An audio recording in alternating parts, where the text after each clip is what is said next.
Welcome to Predictable Revenue Radio, hosted by Patrick Morrissey, Chief Marketing Officer at Altify, the sales transformation company.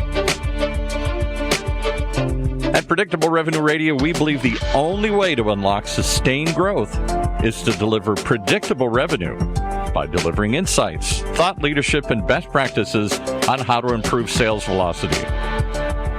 So sit back, all that and more is coming your way as we turn it over to our host, Patrick. Hey, Patrick. Good morning, Paul. How are you this morning? I'm doing good here, and I'm especially excited because being a good Irishman that I am, I'm thrilled to hear you have somebody calling in from Ireland. We do indeed. The topic today is customer revenue optimization, and we're going to get into what's the business priority, how do you move a little quicker, how do you sell more effectively, and a couple things that I think might surprise you.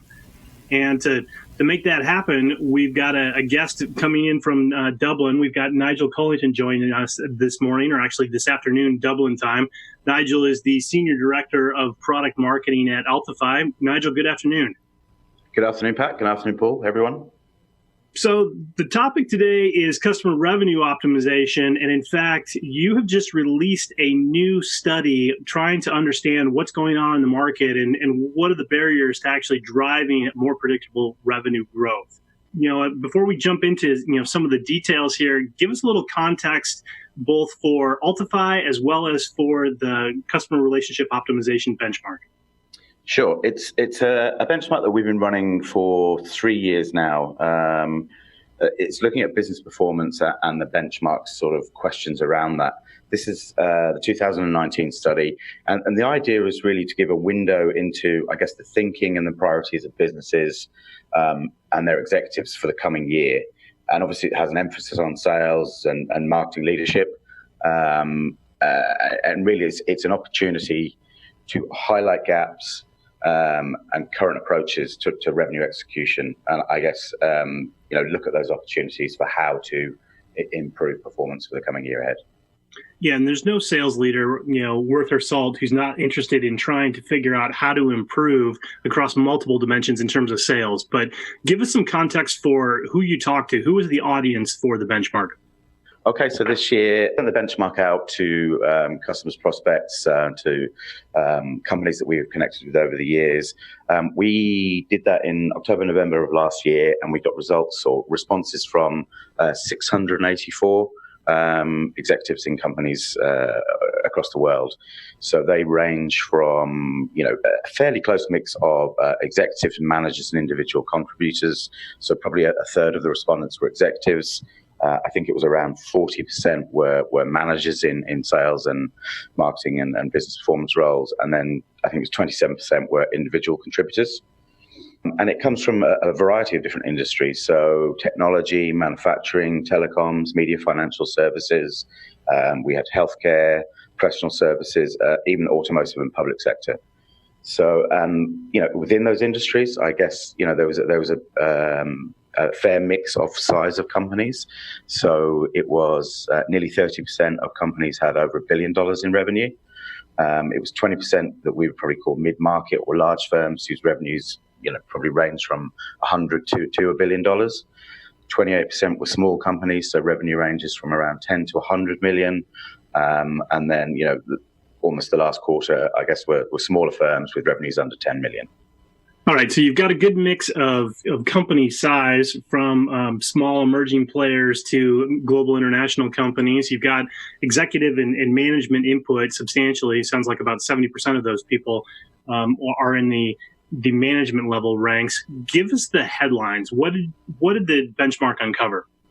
Okay, so it was an interesting one. So as I said, we've been doing it over the last 3 years. The big headline this year, and it was 89% of respondents said that revenue growth was their big priority for this year. And the interesting thing about that is that, so revenue growth, it was the number one priority. Customer retention at 87% was the second priority. They've switched places this year. So for the last couple of years, last year, revenue growth was 82%. Customer retention for the last 3 years has been 87%. But that switch now from retaining customers and growing in existing accounts is now the second priority. So revenue growth is the big future opportunity where the respondents have seen the biggest opportunity this year. That 7-point jump seems to be material. Everyone wants to grow the business, but what do you attribute that big jump in terms of revenue growth being the number one item? Where do you think that comes from? Obviously, retention, and we would certainly, as a company, be a big proponent of growing in the existing revenue. But I do think that I think it's a bullish market now. Companies are looking for new ways to make new revenue. That's obviously coming from new logos. Profit growth is another one. Operational efficiency. But it's very interesting that this new customer acquisition, which comes in at actually 75%. If you were looking at the top priorities across all of them, 62% is an improvement in customer experience. A 7-point shift is a big change. And what else did the survey uncover? What are the other headlines? If new customer growth is the revenue driver, that starts with the respondents saying optimizing growth starts with people. So I think critical areas of improvement that we had got back as responses, 27% said that their biggest priority for improvement was in their people. 23% was around technology, 22% was around their sales process, 14% was around knowledge, and again 14% around culture.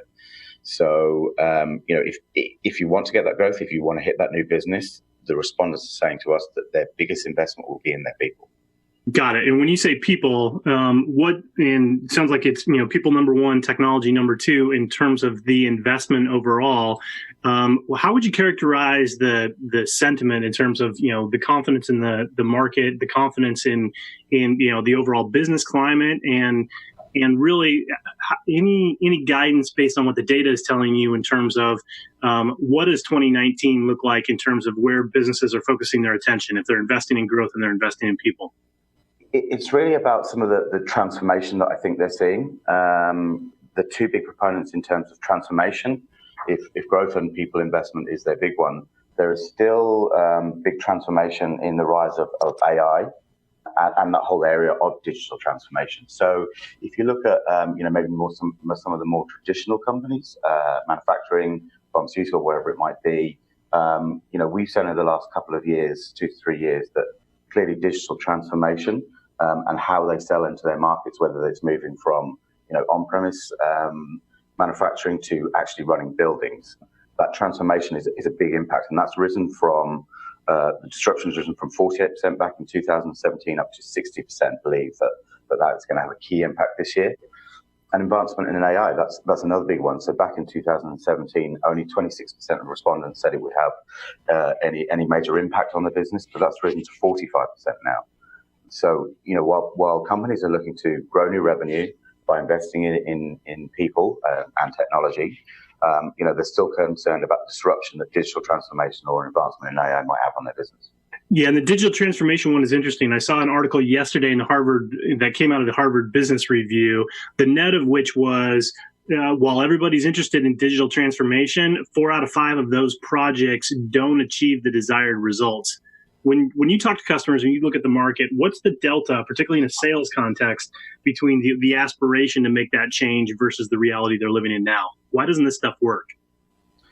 So I think it is a big shift change. If you go back to the traditional verticals, or maybe even things that maybe have commoditized, like communications or something, their world for the last 20 years was built on the fact that it was product based. It was product sales. Invest in the product, invest in the product, invest in the product. Sales practices didn't change. The makeup of sales organizations didn't change, and it was, if we invest enough money into the product, we have the best product, then we're going to win every sale. And I think that is now that is going to be the big change. That it's not about selling products anymore. It's about having the need to understand your customers, because customers that we all know now that customers know more and more about our businesses and what they want us to try and solve. What they want is some understanding and value from the people that they speak to. The trust where they believe. The feedback they're getting, it has certainly moved from speaking to a company CEO to trusting other companies. But I think that whole area is around, the stats suggest that 42% have priorities in sales effectiveness. 26% have organizational priorities in sales productivity. Only 16% would have one in sales transformation and 16% in sales enablement. And I think it's just that tipping point of, okay, so we know that we need to provide value to our customers. We just don't have the sales organization or the experience in our sales organization to move from product selling to, understanding customers, understanding their needs, understanding the people and the insight that needs to produce value. And I think that's the biggest problem. Well, and you're hitting on something that I think is top of mind for most people in the sales game, which is how do you achieve that trust? Because you talked about trust, you talked about value, and I think that really points to what the high ground looks like. But more often than not, that's not what most people would say their experience is when they interact with a salesperson with a sales team. How do you make that change? So I think number one, and I think we touched on it there, is value. So you have to provide value to every customer interaction. And that's not just the sales team. We like to think of it as the revenue team. So it's marketeers, it's your business development teams, it's customer success teams, and they all need to work together in that sales unit. For years now, we have believed that there has been some misalignment between sales and marketing, how well they work together, how well marketing thinks they work with sales and sales works with marketing. But, we think that it's much broader than that. It needs to be across what we call the revenue team. And trust comes out of that in providing value. If you provide value at every customer interaction, then there's bigger opportunities for new revenue. But that does mean that, if you're providing value at those customer touch points, it also needs to come from all your existing customers. So the interesting stats there on who do you really trust? 59% of the respondents in the CRO benchmark said that they trust their peers in other companies. So when, if they're looking at doing a bigger implementation of let's say account planning or, across their sales transformation, they want to talk to your existing customers. They want to know probably, what issues that a company may have had. How did the company that they bought the solution from help them? It's 59% trust with peers in other companies, 58% is company reputation, and it goes down to, and I know every time that we say this, and it's been similar over the last couple of years when we say this to our CEO, companies only trust the company CEO 30% of the time. So it's got to be about that value at every opportunity, every customer interaction with the revenue team, is that you produce value, you listen, you try and provide insight, and you're speaking to the right people. Got it. So give me a readout from the benchmark. What is the state of play in terms of sales? When you look at the sales priorities, the sales, you mentioned, sales effectiveness being the number one priority, which really translates to performance against quota. What's the benchmark data play back in terms of insights for CROs and sales leaders, in what's top of mind this year? Okay, so one of the questions that we put to the respondents was, do you have strong sales competency and what do you believe? So do you agree with this statement? Your sales teams understand the products. So 80% of the respondents said, yes, our sales teams do understand. When we asked the question, sales teams can present unique value, 70% of respondents said that they believe their salespeople can. Can your sales teams present solutions aligned to the need of the customer? 70% of respondents said yes, their sales teams can. So that's pretty good. So the sales teams seem to be doing, well in understanding the product, presenting value, and aligning solutions. But as we said, that's only part of it. That's a small part of the revenue team. Yeah, and what does that say in terms of the rest of the revenue team? Because you mentioned earlier the disconnect oftentimes between sales and marketing. The benchmark seemed to uncover a little bit of hard data about what do companies believe in terms of what this alignment equation needs to look like internally. They do, and we would probably all think that we understand that that's true, but the data suggests that 80% of sales teams do understand the customers. 62% of marketing teams understand the customers, so there's a big delta there. 80% of sales teams understand the product. Only 71% of marketing teams understand the product. So already a big disconnect. And if you're talking about, building successful revenue teams and providing value at every touch point, marketing, unfortunately, I'm a marketeer, we need to step our game up.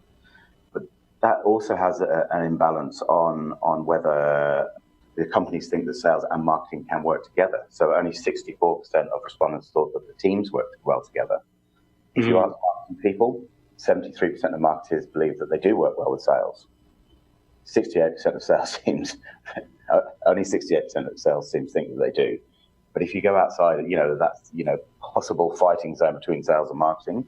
If you ask customer success, if you ask operations or finance, they believe only 56% of the time sales and marketing work together. So there's a big area that we can fix straight away.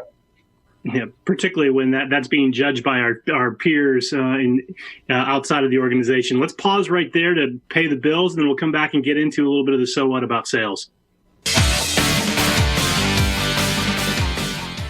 You're only as successful as your customers, and that demands the need for an exceptional sales execution, revenue retention, and customer success. The challenge for most sales leaders and their teams, however, is that their sales process just doesn't match how their customers buy. Sustained growth isn't possible because the revenue team isn't aligned with customers and prospects. With Altify's sales transformation solutions, companies can deliver predictable revenue growth. Yes, we said predictable revenue growth. They can also acquire and retain customers, and they can collaborate across the revenue team to qualify and win new business while delivering value that unlocks cross-sell and upsell opportunities. Built natively on the Salesforce platform, Altify helps salespeople, managers, and executives achieve sustained revenue growth. They help accelerate sales performance for Autodesk, Comcast, GE, Honeywell, Salesforce, Tableau, and United Healthcare. They can do the same for you. Visit Altify.com, just like it sounds, Altify, Altify.com. And back to a couple of good Irishmen here, Patrick and his guest. Thanks, Paul. And we're here with Nigel Cullington, who's the Senior Director of Product Marketing at Altify, and we were getting into some of the insights and some of the data around the recently released 2019 Customer Revenue Benchmark. Customer Revenue Optimization Benchmark. And there are a couple things when we were going into the break about a little bit of lost in translation between sales and marketing. But I think that there's a bigger opportunity, and it sounds like there's a lot of work to be done talking about revenue optimization, Nigel. When you look at some of the results around things like what the respondents said in terms of evaluating their own organizations with regard to, coaching, sales meeting execution, trying to connect to the right people to actually get deals done. Give us some of the highlights of where there's work to be done here. Okay, so one of the things that we've asked over the last 3 years to get this benchmark study is about increasing sales velocity and the revenue capture from that. So one of the triggers in sales velocity is sales cycles. The questions were essentially, okay, so sales cycles times are reduced when our marketing teams understand their customers. Sales cycles are reduced 23% when marketing understands customers. Sales cycles are reduced 21% when our sales teams can present our unique value to their customers. So these are things that, every good salesperson should be able to do, but the metrics are then showing the impact that it has on the sales cycle. So a 21% decrease in sales cycle when our sales team is effective at qualifying sales opportunities, pick the right opportunities, the sales cycle is shortened. A 19% reduction in sales cycle when our sales teams understand the product. And if before the break, you remember, 80% of the time, the respondents believe that the sales guys do understand their product. And this is a really interesting one, and it's probably not surprising, but sales cycles are reduced by 7% when the salesperson is a woman. So failing any other inputs there, women are more effective in selling than their male counterparts. That's what you're telling me. That's what the data says. So we've got one clear takeaway, but you touched on a couple things with regard to sales velocity and more effective selling. And looking at the benchmark, I was astonished at a couple things. One is that sales is fundamentally about getting to the right people. Every forecast call in the world nets out to who are we talking to and who else do we need to talk to get a deal done. Yet it looks like from the results of the data that 40% of organizations are saying their teams aren't effective at getting to the right people. Yeah, I mean, that's all around strategy and execution. It's not only the right people, it's about aligning processes. I'll get to the sort of the right people, but the the respondents, when we asked the question, do you agree with this statement in the context of your own company? If your sales process is aligned to your customer's your sales process is aligned to your customer's buying process. 63% of the time, they said yes. If your sales team is effective at gaining access to key influencers, so this is around, the people and relationships, they believe that only 61% of the time they are effective at gaining access. Right. And part of that, and I think this is where this next stat comes in, is that for a sales meeting, how many of your sales team has a clear plan on what they're going to talk about at that meeting? And the response was only 60% of the time. So 40% of the time, your guys are having sales meetings with no clear plan about what their objectives and actions are for that meeting. So it's almost irrelevant who you're trying to talk to if you don't know what you're trying to talk to them about and provide value at those meetings. Yeah, that's astonishing to me. 2 out of every 5 times the team doesn't have a plan for the meeting, and everybody who's ever done sales knows that rule number 1, the outcome you're looking for in a sales meeting is get the next meeting. So why do you think that's happening? Because it points to some other, more systemic issues here. And when you get into the research, you pull out things like the fact that, companies don't believe that their teams are effective at maximizing revenue in major accounts. They're not good at upselling. They're not good at forecasting, which, if they're not good at planning a meeting, how do you expect to be good at forecasting? And that's exactly the correlation that we're seeing. I mean, if you don't know who you're talking to and you don't have a plan for what you're going to talk to them about, then you're not going to be effective. So some of the feedback or the study results were, do you believe your sales team is effective at maximizing deal value? Only 52% of respondents said yes. So this all goes back to, you don't have a plan if you're not talking to the right people. Only half the time are sales teams effective at maximizing deal value. It gets worse. So effective at maximizing revenue in your major accounts, 46% of the time. So more than half the time, sales teams are not effective at maximizing revenue. And it gets worse again. So can your sales teams close deals as originally forecasted? And the response was only 43% of the time. So more than half respondents don't believe their forecast. Aha. So those two things seem to be a little bit at odds with what you talked about at the top of the program in terms of respondents thinking that their salespeople are qualified, their salespeople are trained, they understand the value proposition, they can present unique value effectively. But the statistics you just ran through, suggest that there's a hell of a lot of opportunity to improve the game of sales and to really optimize revenue. Yeah, and that's how we see it around a new category that we're in, customer revenue optimization. So, I mean, that's the difference. And we're kind of looking at it as, the operating system for your revenue team. It's about using the strategy, methodology, and technology around this category that we call customer revenue optimization that enables every customer interaction. So, as we said, the revenue team, every customer interaction to generate value and new revenue opportunity. So what we're seeing in this point, and as we talk to customers, it's very important to try and make every employee part of that revenue team so that they're always producing value, but they understand from a sales effectiveness and performance point of view that they know who they're talking to, that they have a clear plan of action on what they're going to talk to them about, that they are providing value to their customers in every interaction that they have with them. And this all leads into, if you do that across your entire revenue team, then you're going to make new opportunities, which was the biggest feedback of this year, or looking for new logos. That's the biggest feedback. But it also means that you understand your customers. And if you understand your customers and you're help solving their problems, then customer retention is a clear factor of that one. And that's probably a good summary as we get to the close to the top of the hour. Nigel, give me your perspective, having been in this game for a while. Who's the best sales leader you've ever worked with or seen in action? What did you learn from them? I don't know. I don't know if there's any one single one. I mean, I've been in the game for probably 25 odd years, but mix of marketing and technology and sales as well. But I think that any good sales leader that I have seen, I think it's the ability to listen. So, male or female, it doesn't matter. I think that ability to listen and have empathy, because it's about understanding. If you don't understand your customers' needs, one of the big things that we sell is, you can only fix something that's broken or doesn't exist. I think if they have that ability to listen, they can start to understand the value that they can provide. They get the insight. They know who they're talking to. I think they're the best sales leaders I've ever seen. Here's what I have, and this is what's going to solve for you. And it's very product based and very aggressive, and you're not listening. you might win the sale, but you're not going to build a relationship. You're not going to build long-term value. So yeah, I mean, every single good sales leader I've seen has that ability to listen and then provide value on.